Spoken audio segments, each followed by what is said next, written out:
দেখলেন যে আমার মেয়ে কথা বলতেছে, এত রাত্রে দেখছে তিনি থাকি যে আমার কাজ করতেছি,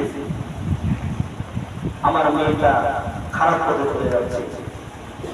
যখন এটা দেখলো প্রতিবাদ করলো, শেষ পর্যন্ত বাবাকে ভয় করতে নিয়ে আসা। একটা মেয়ে যদি তার বাবাকে জবাই করতে পারে, চিন্তা করে তো, আর মেয়ে মানুষ, এটা কিন্তু খুব মারাত্মক একটা বিষয়। এই জন্য আমাদেরকে বলছে যেগুলো বিষয়ে কথা বলছে, ওদের সভাপতি হিসাবে একটা কথা বললো, আমার খুব ভালো লাগছে কিন্তু, যে ওরা কিন্তু খায়, ওরা কিন্তু জানে, ওরা খায়, ওদের পকেট আগে বাড়ি করে, ঠিক কিনা?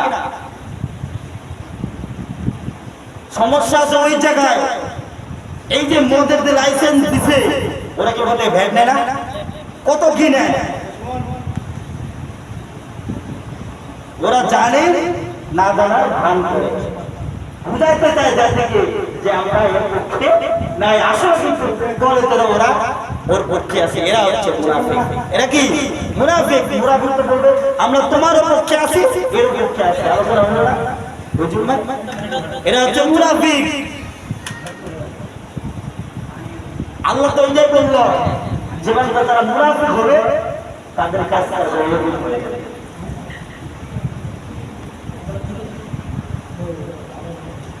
ইন্নাল হাসানাতি ইউযহিবুল সাইয়্যাত। আমি কি হেদায়েত দিতে পারবো আপনাদেরকে?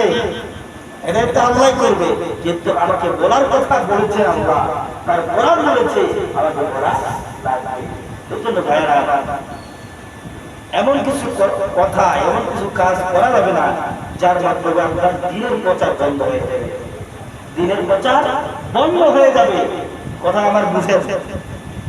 দ্বীনের প্রচার কিন্তু অনেক মাধ্যম দিয়ে করা যায়, ঠিক কিনা? আল্লাহ পাক রব্বুল আলামিন আমাদেরকে